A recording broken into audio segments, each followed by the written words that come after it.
বিসমিল্লাহির রহমানির রহিম আলহামদুলিল্লাহ রাব্বিল আলামিন ওয়াসসালাতু ওয়াসসালামু আলা নবিয়িল আমিন ওয়া আলা আলিহি ওয়া সাহবিহি আজমাইন ওয়া বাদ।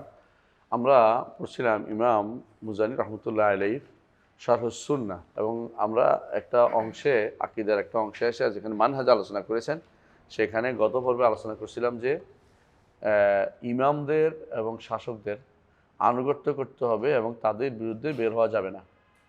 আজকে আমি দেখলাম একজন সুবহানাল্লাহ কিছু মানুষ আছে দুইটা জিনিস একসাথে করতে পারে না।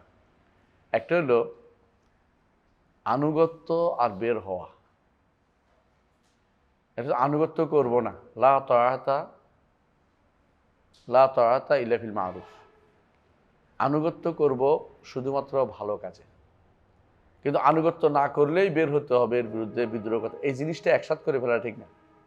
কথা কি বুঝাতে পারছি? একটা হচ্ছে আনুগত্য করব না, একটা হলো আমি আনুগত্য করব না। কেন আনুগত্য? কোনোদিনই ইন্নামাত তাআতু ফিল মারুফ, যে কোনো আনুগত্য হবে ভালো কাজে। ভালো কাজ ছাড়া কোনো আনুগত্য নেই। লা তাআতা লিমাখলুকিন ফি মাসিয়াতিল খালিক। স্রষ্টার অবাধ্য হয়ে সৃষ্টির কোনো আনুগত্য করা যাবে না। কিন্তু আনুগত্য না করার সাথে ইয়ার বিরুদ্ধে বেরিয়ে যাওয়া, এটা কিন্তু শরীয়ত বলে না।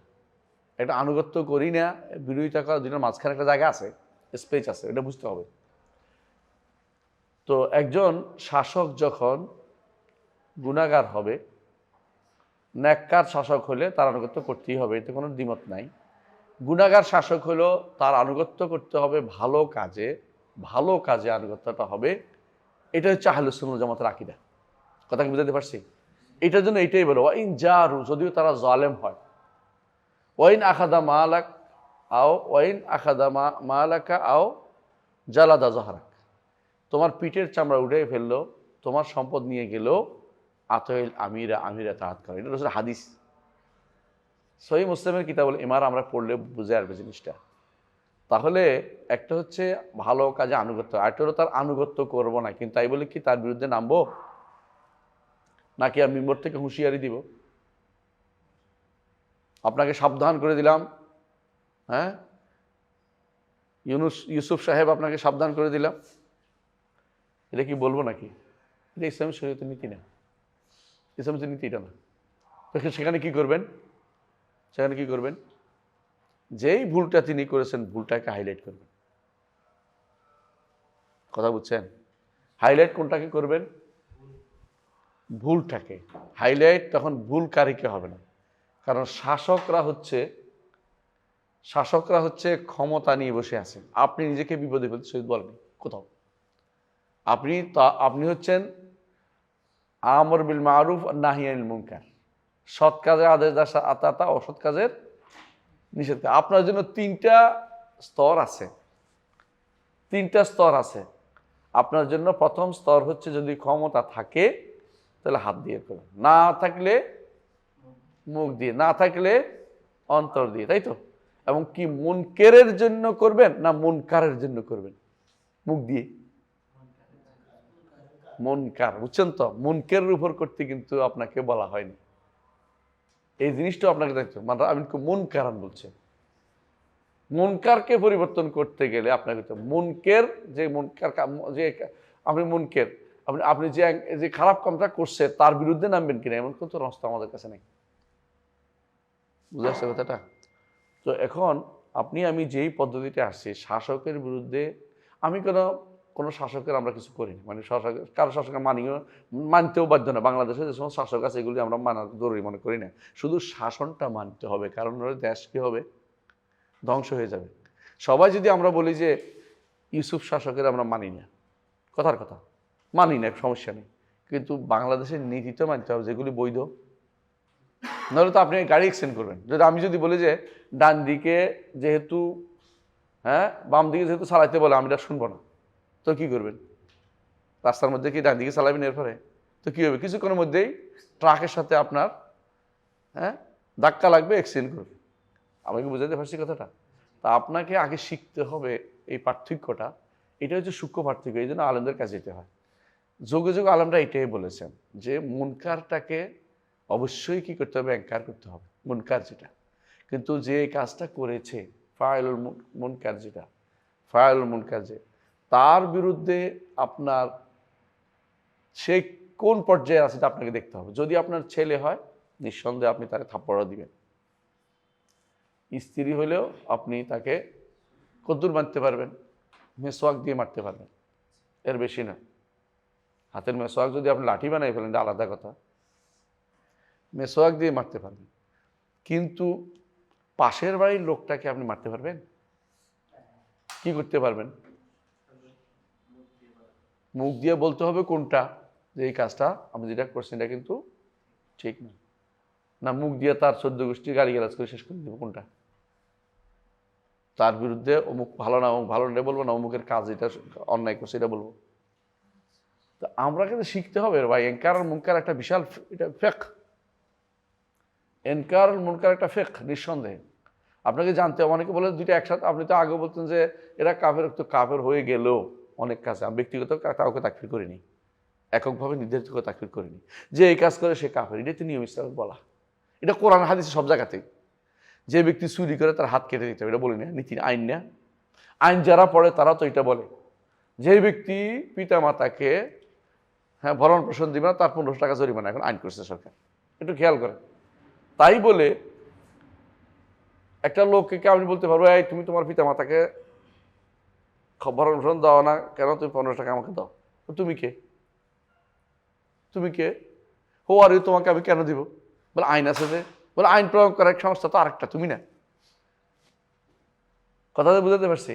তো এরা কি করে সব আইন নিজের হাতে তুলে নেয়। আর ইসলামিক হলে তো মা বাপ না, ইসলামের যে ইচ্ছা সে চালু করে দিতে পারে। মানে ইসলামের আইন সেই জন্য এর হাতে নিয়ে উঠে নিবে, তোমার হাতে উঠে নিয়ে অধিকার কে দিছে? সরকারি আইন যেখানে তুমি হাতে নিতে পারো না, ইসলামের আইন হলে তুমি ঠিকই পারো। ট্যাক্স ফাঁকি দিছে না বহুত মানুষ, ট্যাক্স ফাঁকির জন্য কি আছে, 1 বছরের জেল আছে, ধর কথার কথা, বা 2 বছরের জেল, 5 বছরের জেল আছে। তো তুমি যাই বলো যে তোমার জেলে দিলাম কেন, তুমি ট্যাক্স ফাঁকি দিছো। বলছে তুমি কে? আমি দেশে একটা হোমরা সোমরা, বলে তোমার তো অধিকার নেই, যত হোমরা সোমরা তোমার অধিকার নেই। এটা কার? এটা রাষ্ট্রের। সে আইন করে বিচার করে ধরা পড়বে, আমি ধরা খাবো যে হ্যাঁ করছি, সত্যতা প্রমাণিত হবে, তারপরে সে আমার শাস্তিটা দিবে। তুমি তো এটা তুমি তো এটা করতে পারো না। এই যে আমাদের দেশে এই অপকর্ম চলতেছে কেন? যে যেটার অধিকারী নয় সে সেটা নিয়ে বাড়াবাড়ি করতেছে, যেটা তার কাজ নয় এটা নিয়ে সে কাজটা করতেছে। বুঝে আসছে কথাটা? আমাদের দরকার ইনকারুল মুনকার, আমাদের দরকার নয় ফাইল মুনকার, যেটা সে কাজটা করছে তাকে আক্রমণ করা, তার ব্যক্তিকে আক্রমণ করা, আমাদের মুনকারটাকে আক্রমণ করা দরকার। আমি বুঝাইতে পারছি কথাটা? কেন তার কওমে তার লোকেরা ব্যবসাকে কি বলছে, ব্যবসার কি বলছে না, যৌন কর্মী বলছে। এটার বিরুদ্ধে আমরা 1000বার কথা বলবো এবং বলবো যে এটা নিয়ে আমার দরকার হলে সারা দুনিয়াতে এটা একটা উল্টাপাল্টা কেন বলছে, এটা কারা বলছে, কে বলে, কারা বলতে পারে, এদের ইমান কটুক আছে, এগুলো ইচ্ছা মতো ধাড়ি দিব। কিন্তু তাই বলে লোকটাকে রাস্তার মধ্যে পাইছি, বলছি তো বলছে তোরে আবার ঠ্যাং ভাঙিয়ে হাত ধরাই দেবো, তোর ঠ্যাং ভাঙিয়ে হাত ধরাই দেবো, এটা তো শরীয়তের বিধান না, কারণ এটা তো আমার চাকরি না। আমি কি বুঝাতে পারছি? আমাদের সমস্যা হচ্ছে আমরা এই চাকরিটা হাতে নিয়ে নেই, এই চাকরিটা হাতে নিলেই বড় সমস্যা। এই চাকরিটা হাতে আমার দায়িত্ব না, আমি এটাকে যথাযথ প্রশাসনকে জানাবো, না জানাইলে আমার দায়িত্ব শেষ। এটা রাসূলুল্লাহ সাল্লাল্লাহু আলাইহি ওয়াসাল্লাম নসসান বলেছেন, ফাকাদ আদ্দা মা আলাইহি, রাসূল এটাই বলেছেন। তো তার উপরে যে দায়িত্ব সেটা পালন করেছে, এটা রাসূল স্পষ্ট বলার পরে এরপরে যদি কোনো না দায়িত্ব পালন না আমি পালন করে ফেলবো, তাহলে বোঝা গেল রাসূলুল্লাহ সাল্লাল্লাহু আলাইহি ওয়াসাল্লাম যেই সীমা দিয়েছে আপনি সীমার বাইরে গেছেন, এটা ইসলাম অনুমোদিত না। কথা কি বুঝাতে পারছি স্পষ্ট? আমাদের ভাইরা অনেক সময় সীমা লঙ্ঘন করে। এই কয়েকদিনও দেখলাম, কেন আমি এটা বলছি, অনেকে এটা নিয়ে মাথা খারাপ করে ফেলছে অনেকে, যে তো একদিকে উনি বলেন যে কাফের হয়, একদিকে বলেন চুপ থাকতে। চুপ থাকতে বলছি কিসের ব্যাপারে? চুপ থাকতে বলছি যেটা আপনার জুরিডিকশনে পড়ে না, যেটা জুরিডিকশনে আসে না, সেখানে আপনার কাজ না। আপনার কাজ অন্যায়ের বিরুদ্ধে প্রতিবাদ করা। অন্যায়কারী কোন পর্যায়ে আছে দেখেন। অন্যায়কারী যদি আপনার অধীনস্থ হয় অবশ্যই আপনাকে সেটার প্রতিকার করবেন, প্রতিকার করারও ব্যাপার আছে। কিন্তু ছেলের পুলে হলে কি করতে পারবেন? মারতে পারবেন। কিন্তু এই যে ধরো ইউনিভার্সিটির ছাত্ররা আমার, আমি মারতে পারবো না? কি করতে পারবো? মুখে বকা দিতে পারবো, এটাই তো। তাহলে দেখা যাচ্ছে আমার কিন্তু জুরিডিকশনের জায়গাটা কমে গেছে, মানে ওখানে সেটা করতে পারতেছি না। তাহলে আমি যারা রাষ্ট্র পরিচালনা করে তাদের বিরুদ্ধে আমি স্পষ্ট কথা বলতে পারবো যতদিন পর্যন্ত কথা বলার অধিকার তারা দেয়। ইমাম আহমদ ইবনে হাম্বল আমিরুল মুমিনিন ছাড়া কথাই বলেন নাই কাকে খলিফাতুল মুসলিমিনকে, অথচ কুফরি কালাম কইছে। কুফরি কালাম কয় নাই, কোরআনকে সৃষ্ট বলছে। কুফরি কালাম করার পরেও তিনি তাকে আমিরুল মুমিনিন বলছে, কিন্তু এনকার মুনকার ছাড়েন নেই। এটার বিরুদ্ধে পর্বত সম দাঁড়িয়েছিলেন, কথা বলেছেন, লোকদেরকে জানিয়েছেন। লোকেরা বলছে যে এটা যারা এটা বলবে তারা কাফের, ফতোয়া কিন্তু বন্ধ হয়নি, ফতোয়া বন্ধ হয়নি, ফতোয়া দিচ্ছেন। কিন্তু যখন বলছে যে পড়াইতে পারবে না, বলছে ঠিক আছে আপনার নির্দেশ মানলাম, পড়াবো না। আবার যখন অনুমতি দিচ্ছে আবার পড়াচ্ছে। আর আপনি হলে কি করতেন, মিছিল করুন, কেন আমাকে বাক স্বাধীনতা হরণ করে ফেলেছে। আমি কথা বুঝাতে পারছি? আপনাকে জানতে হবে কোন জায়গায় কোন কাজটা আপনার অ্যাপ্রোপ্রিয়েট, এটাকে জানতে হবে। এনকারুল মুনকারটা ফেক, সবার জন্য না, জাহেলের জন্য, রাস্তার মধ্যে দাঁড়িয়ে গাও গাওয়িনের জন্য না, যারা বড় বড় মানুষ আছে ওদের মধ্যে জন্য না। এনকারুল মুনকার কে করবে, কখন করতে পারে, কটটুক করতে পারবেন, আপনার সীমার বাইরে কখনো যাবেন না। আমি কি কথাটা বুঝাতে পারছি? তাহলে আপনি একটা হলো আনুগত্য, যদি কোনো শাসক যদি কোনো ইমানদার হয় তো তার আনুগত্য করবেন। বর্তমানে শাসক ইমানদার খোঁজা খুব দিয়ে খুঁজতে, মাইক্রোস্কোপ দিয়ে খুঁজতে হবে এই শাসক ইমানদার কজন খুঁজে পান। তাহলে আমার বাকি রইল দুই শ্রেণী, একটা হলো শাসক হয় কাফের নয় ফাসে, বেশিরভাগ শাসক না হয় কাফের নয় ফাসে। আপনার এই যে ইমাম যত গুনাহগারী হোক, শরীয়তের বিধান এটা, তরকুল খুরুজে আইন্দা তাআদ্দিহিম ওয়া জাওরিহিম, পর্যন্ত আমি ইমাম বলছে তাদের জুলুম এবং সীমা লঙ্ঘনের পরেও তাদের বিরুদ্ধে বের হওয়া যাবে না। এটা কি ইউসুফ সরকারের বিরুদ্ধে লিখছে উনি, না আমনীতি লিখছে? আমনীতি লিখছে। আপনার কথা বুঝছেন কিনা? আমনীতিটাকে তো সবসময়ের জন্য কার্যকর, ব্যক্তির উপর তো আমরা তো বলে না যে উনি ওনার দালাল বলতে পারেন না। দালাল কি আমরা কারো কিছু খাইনি, দালাল বলতে পারেন না, কথা বুঝছেন? তাহলে বোঝা গেল এই জায়গাগুলোতে আপনাকে নীতিটা আগে ফলো করতে হবে, নীতিটা ফলো করতে হবে। নীতির বিরুদ্ধে আপনার আবেগকে প্রাধান্য দিবেন না। তো পরিবর্তনের কাজ কি? পরিবর্তনের কাজ মুখে বলবেন, এনকার মুনকার মুখে হচ্ছে, কারণ ওইটা হাতে আমার নাই, আমার হাতে ওইটা নাই। আচ্ছা, তাহলে একটা হলো যদি কোনো সে ফাসেক হয়, তার ফেসকে তার উপরে আল্লাহ তাআলা তার হিসাব নেবেন।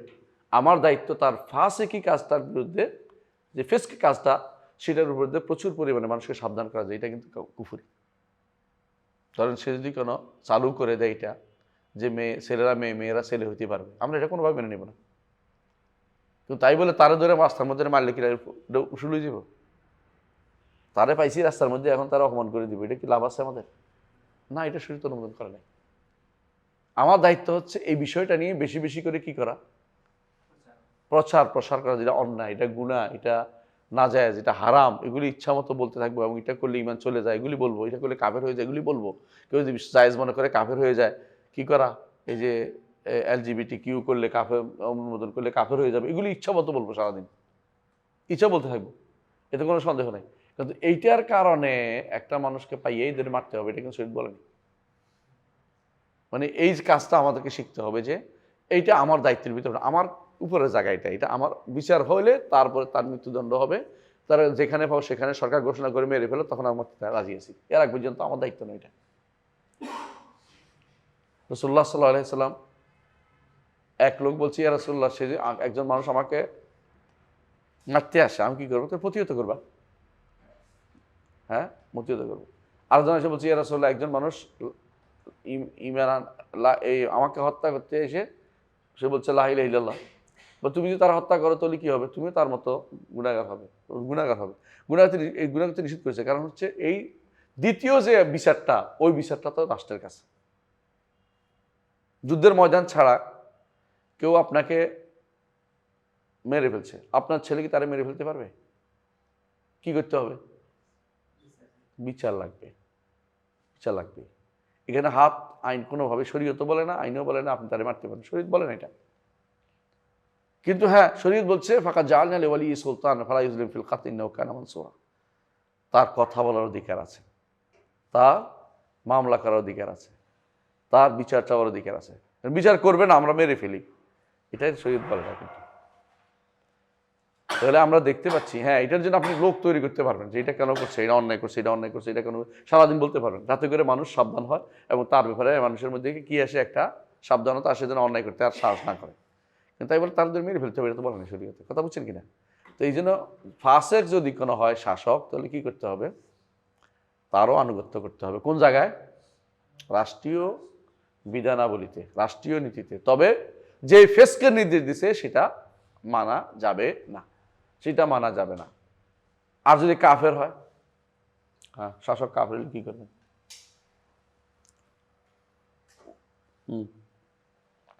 শাসক কাফের সহজে বুঝাই। ভারতের মুসলিমরা কি করবে? বাংলাদেশের বাইরে যাই, বাংলাদেশের তো আপনাদের মতভেদ আছে কাফের কিনা, তাই না? কেউ হয়তো মতভেদ থাকতেই পারে। ভারতের মুসলিমরা তো মতভেদ নাই, তাই না? সে তো সব ঘোষিত নয়, বরং কুফুরের শিরকের উপরেই টিকে আছে তার জীবন। শরীয়তের বিধান কি? তারা কি মরে যাবে?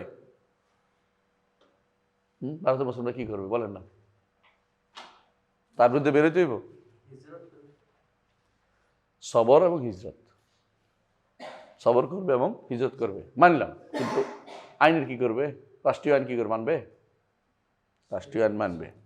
যেগুলো যেগুলো শরীয়ত বিরোধী না সেগুলি মানতে সে বাধ্য, কাফের হইল। রাষ্ট্র একটা নিয়ম আছে, ওই নিয়মের বাইরে আপনি চলতে পারবেন না। আপনি যদি বলেন যে যেহেতু অমুকের ছবি আছে টাকাতে, টাকাটা পড়াই ফেলবো,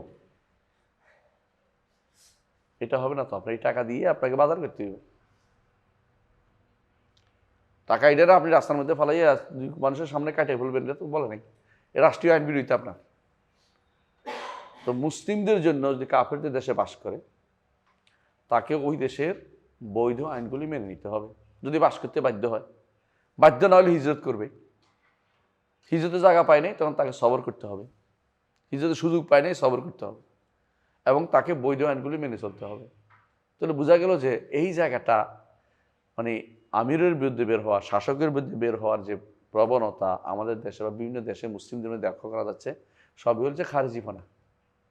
এই খুরুজটাই নিষিদ্ধ, যেটা সর্বপ্রথম আলী রাদিয়াল্লাহুর বিরুদ্ধে কারা করেছিল? খারিজিরা করেছিল। আর আলী রাদিয়াল্লাহু আনহু তখন রাসূলুল্লাহ সাল্লাল্লাহু আলাইহি ওয়াসাল্লাম নির্দেশ মোতাবেক তাদেরকে হত্যা করেছেন, এমনি হত্যা করেন নাই। রাসূলের নির্দেশ ছিল তাদেরকে, আমি যদি জীবিত থাকি তাদেরকে আদ কওমের মতো হত্যা করবো, আমরা তো একেবারে রাখবো না, সম্পূর্ণ ধ্বংস করে দেব। তো তাই করেছিলেন তিনি। কিন্তু 4 জন পালিয়েছিল, 4 জন। এই 4 জনে অপকর্মটা করছে। 4 জনের সিদ্ধান্ত নিচ্ছেন, 4 জনের 3 জন সিদ্ধান্ত নিছে যে আমরা দেখতে পাচ্ছি এখন সমস্যা 3 জনের মধ্যে। একজন হচ্ছে কে? মুআবিয়া রাদিয়াল্লাহু আনহু, একজন আমর ইবনে আস, আরেকজন হচ্ছে আলী রাদিয়াল্লাহু আনহু। সুতরাং 3 জনকে মেরে ফেলি, তো ঠান্ডা হয়ে যাবে দুনিয়া। এটা যে খারিজিপনা বুদ্ধি। তুমি যে মনে করছো সমস্যা, ওই সমস্যা তো নাও হতে পারে। তাদের তো কোনো দৃষ্টিকোণ থাকতে পারে, তাদের তো কোনো ভিন্ন বিপদ থাকতে পারে, যে কারণে তার চাপের মুখেও থাকতে পারে। তো তুমি সমস্যা মনে করে মেরে ফেলতেছো কেন? তোমাকে এটা দায়িত্ব দিচ্ছে কে? এই যে মেরে ফেলার দায়িত্বটা, এই দায়িত্বটা হচ্ছে খারিজিপনা। রাসূলুল্লাহ সাল্লাল্লাহু আলাইহি ওয়াসাল্লাম বলছেন যে মেরে ফেলতে আদের মতো না, একটাও বাদ নাই। ফাহাল তারা আল্লাহুম মিন বাকিয়া, মানে বাকি বলতে কিছু রাখে নাই। এটা হলো রাসূলুল্লাহ সাল্লাল্লাহু নির্দেশ যে আমি আদের মতো তাদের হত্যা করবো। রাসূলুল্লাহ সাল্লাল্লাহু বলছেন যদি আমি বেঁচে থাকি। আর ওনাকে বলছে এই জন্য উনি আদের মতো হত্যা করেছে। 4টা লোক বেঁচে গেছে, 4টাই সমস্যা, 3টা সমস্যা করছে এর মধ্যে। এই 3টা কি সমস্যা করছে? একজন বলছে আমি আমর ইবনে আসকে মেরে ফেলবো, একজন বলছে আমি আলীকে মেরে ফেলবো, একজন বলছে আমি মুআবিয়াকে মেরে ফেলবো রাদিয়াল্লাহু আনহুম আজমাইন। তাদেরকে মেরে ফেলবে, তাদেরকে মেরে ফেলে ওরা ভালো করে জানে মেরে ফেলে কিন্তু পালাতে পারবে না। তাই পালাতে পারবে? ওরা মনে করছে মরে ফেলে, মরে গেলে শহীদ হইবে, কিন্তু এটা শহীদ না, ফিতনা। এটা শহীদ বলা হয় না, এটা ফিতনা তৈরি করা। এরা যে কাজটা করছে, ওরা কি যে কাজটা করতে গেছে ভালো কাজ করছে? না। আলী ইবনে আবি তালিব রাদিয়াল্লাহু আনহু, আল্লাহ তার জন্য শাহাদাত লিখেছেন, এই জন্য শহীদ হয়েছেন। যদি ইমানদাররা পরস্পর মারা গেলে শহীদ হয়? ইমানদাররা পরস্পর এত মারামারিতে শহীদ হয় না, শহীদ শাহাদ নেয়। কিন্তু যেটা এই যে ব্যক্তি যেটা করেছে, এটা তো হলো ভুল একটা ইয়ার কারণে। ইমানদার একে অপরকে যদি কোনো ভুলে মারে শহীদ হয় না তো? আমি ইচ্ছাকৃত বলতেছি না, কিন্তু এই লোকটি ইচ্ছা করে মারতে গেছে। এই জন্য আলী ইবনে আবি তালেব শহীদের মর্যাদা পেয়েছেন, শহীদ। আরেকজন হচ্ছে মুআবিয়া রাদিয়াল্লাহু আনহু, তিনি সেদিন অসুস্থতার কারণে বের হন নাই। আমর ইবনে আস তিনি দেখছেন যে তরবারি দিয়ে তিনি পালাই গেছেন, তারা মারতে পারে নাই, মারতে গেছে, মারায় পালাই গেছেন। তাহলে তিনজনের মধ্যে দুইজন আল্লাহ তাআলা বাঁচিয়ে দিয়েছেন, একজনকে আল্লাহ তাআলা শাহাদাতের মর্যাদা দিয়েছেন। এখন আপনি যদি বলেন যে ওর নিয়ত তো খুব ভালো ছিল, যে ফিতনা বন্ধ করে দিচ্ছে, যে তিনজনের কারণে ঝগড়া হচ্ছে, তিনজন মেরে ফেলে ঠিক হয়ে যাবে, হ্যাঁ, এটা শরীয়ত বলে না। এই জন্য যে এই বেশিরভাগ মানুষ এই ভুলের মধ্যে লিপ্ত রয়েছে। আমি আশ্চর্য হচ্ছে, একজনে মোহাম্মদ বিন ইব্রাহিম আত-তুয়াইজিরের বই থেকে একটু উঠেই ধরে এটা বলছে, তার অনুবাদটা শুদ্ধ কিনা আগে দেখতে হবে। কারণ মোহাম্মদ বিন ইব্রাহিম আত-তুয়াইজির এই কথা বলার মানুষ না, বুঝছেন কিনা। ছোট একটা বইয়ের মধ্যে উঠেই ধরছি দেখলাম ফেসবুকে একটু আগে, আমি আশ্চর্য লাগছে যে কোথায় কি ঢুকাই দিয়েছেন এটা, যে শাসক যদি ফাঁসে করে তার বিরুদ্ধে বেরোইতে হবে, কাফেরও বেরোইতে হবে, কোথায় বেরোইবে, এ কথা কেউ তারা বলে না, আরব দেশের মানুষের বলে না, কারণ এরা ইস্তিহাদ বললে ভুল করছে তিনি, এটা ইসলামের নীতির সম্পূর্ণ বিরুদ্ধ। কথা বুঝাতে পারছি?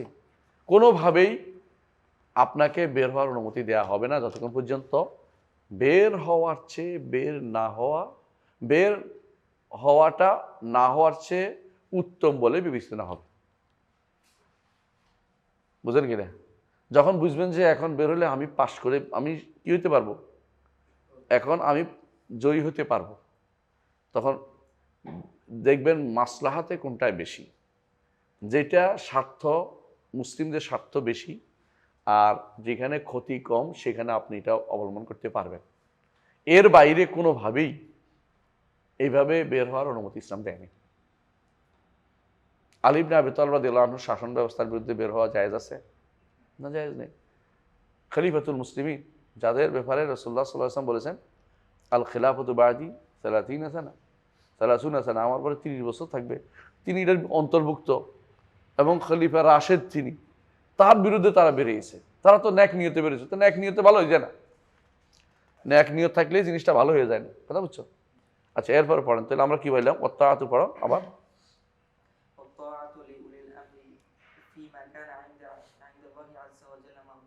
হ্যাঁ, তাহলে কি করতে হবে? নীতি হচ্ছে এটা যে আল্লাহর কাছে সন্তোষ ভাদন যে জিনিস, সেখানে উল আমরের পিছনে কি করতে হবে? তার আনুগত্য করতে হবে। হ্যাঁ,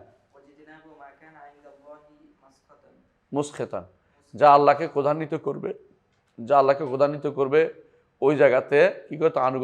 আনুগত্য থেকে দূরে থাকতে হবে, কিন্তু বের হওয়ার কথা বলা হয়নি। এরপরে বলতেছে হ্যাঁ, অতারকুল,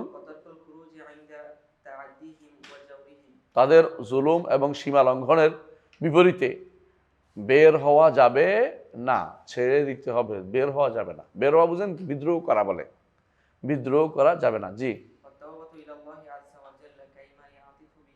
ইয়াতিফা বিহিম, হ্যাঁ, ওয়াত্তাওবাতু ইলাল্লাহ, আর এরা কি করবে? আল্লাহর কাছে তওবা করতে থাকবে সবাই। যে কারণ কেন তওবা করবে? সাধারণত জুলুমটা আমাদের অপরাধ আমাদের উপর দিয়ে কঠিন আকার ধারণ করে। আপনি বিশ্বাস করেন, আবার আপনি ভালো হয়ে যান, মানুষরা দেখবেন যে আমাদের শাসকরা ভালো হয়ে গেছে। আমাদের অন্যায়ের কারণে সর্বসারী সবসময় একটা কথা বলতেন, যেগুলো আমাদের হাতের কামাই করা। যতগুলি দুনিয়ার বুকে খারাপ শাসক আসছে, এর কারণ কিন্তু খারাপ প্রজা। প্রজারা যত খারাপ হয়, শাসকরা তাদের মতোই হয়। কামা তাকুনু ইউআল্লাহ আলাইকুম, তোমরা যেমন হবে তোমাদের শাসকরা তেমনি হয়। এই জন্য তওবা করতে হবে। হ্যাঁ,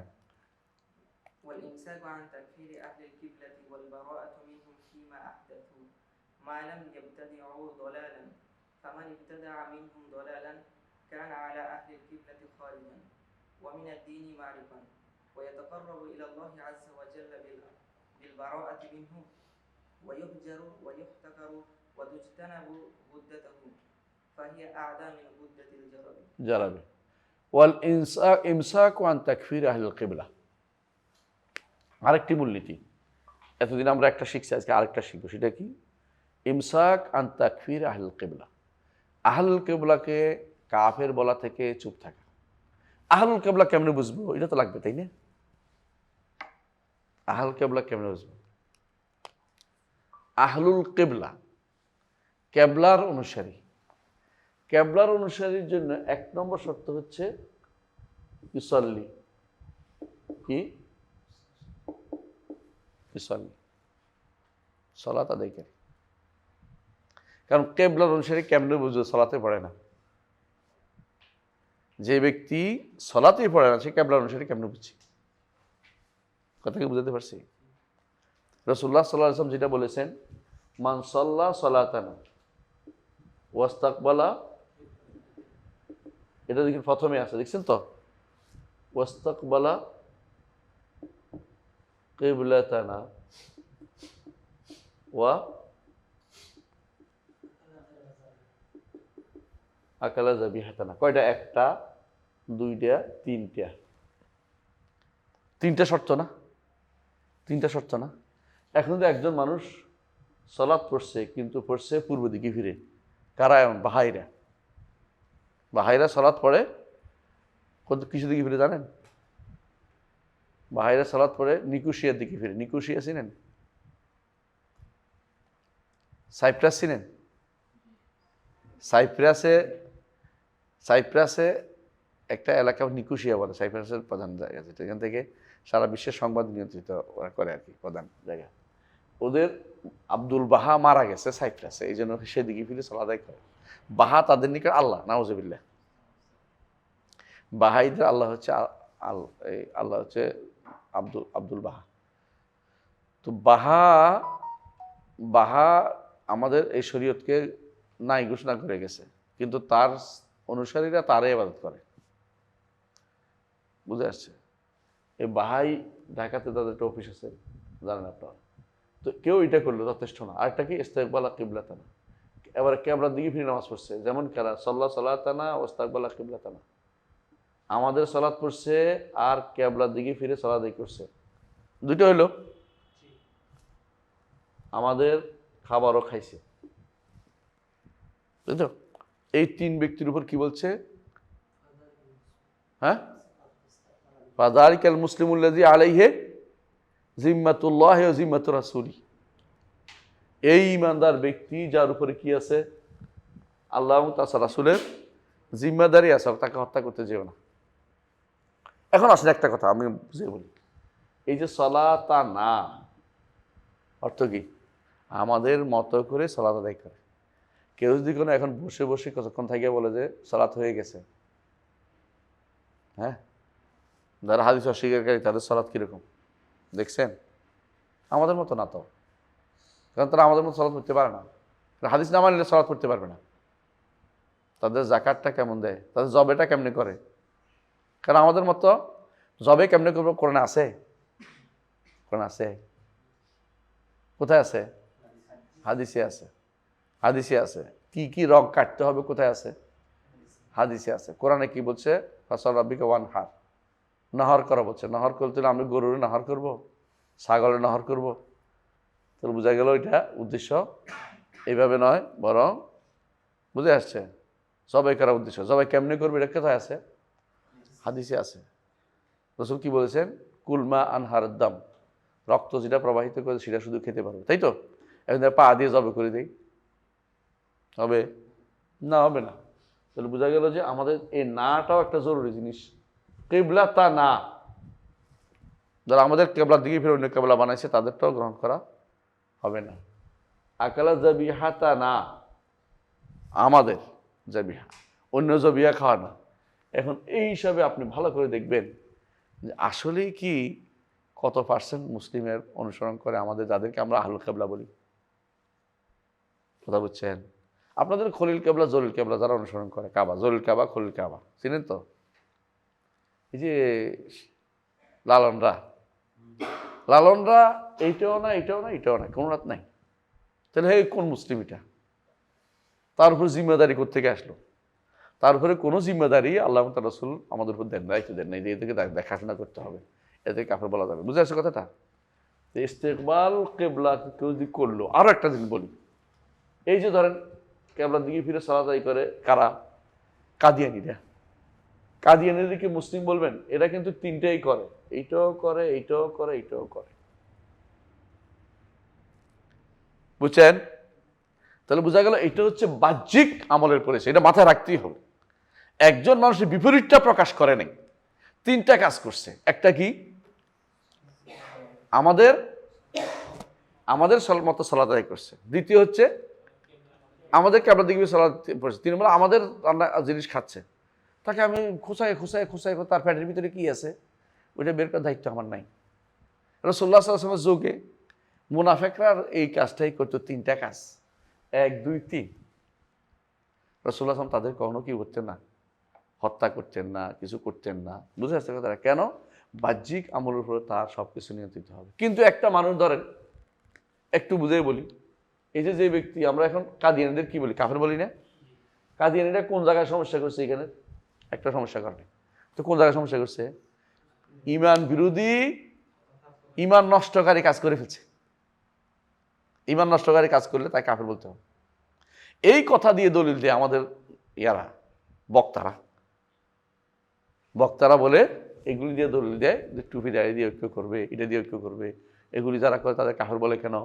রসুল তো এটা বলতে না। ও তো জাহেল বলবো না, আর কি বলবো? আজহালুন নাস, সে জাহেলিটাও জানে না। আমরা এই জিনিসটাই পড়েছি কোথায় মনে আছে আপনাদেরকে? কাশফুস শুবহাতের মধ্যে বিস্তারিত পড়েছি এটা। কাশফুস শুবহাতটা আবার প্রতি শুনে নেবেন, খুবই দরকার কাশফুস শুবহাতটা পড়া।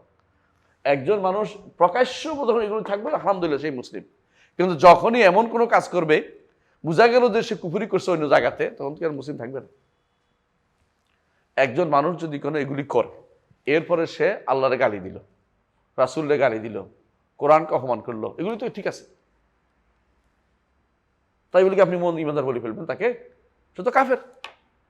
তো তাকফির আহলুল কিবলা শব্দটা আমাদেরকে আগে নির্ধারণ করতে। আহলুল কিবলা বলতে কি বুঝাচ্ছে? এই 3 জায়গা ঠিক থাকার পরেও আহলুল কিবলা অর্থ হলো কিবলার দিকে ফিরে বাহ্যিকভাবে একটা মানুষ দিন মেনে চলতেছে, তাকে আপনি কাফের বলবেন না যতক্ষণ পর্যন্ত তার বিপরীতটা তার থেকে প্রমাণিত না হবে। এইটা আমাকে মাথায় রাখতেই হবে। বুঝে আসছে কথা? বুঝে আসছে? এই জন্য তিনি এরপর বলবেন, দেখেন,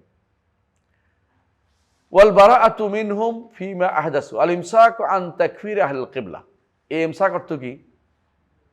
তাদেরকে কাফের না বলা, কাফের বলা। আহলুল কিবলা থেকে, আহলুল কিবলা অনুসারীদেরকে কাফের বলা থেকে দূরে থাকতে হবে। কেন? ওয়াল বারাআতু মিনহুম ফিমা আহদাসু, তবে এরা যদি কোনো বেদাত করে, নতুন কিছু করে, এদের থেকে মুক্ত ঘোষণা করতে হবে। বুঝে আসছে? অর্থাৎ তাদের আমল থেকে দূরে থাকবেন, কিন্তু কাফের বলবেন না। আমি কি বুঝাতে পারছি?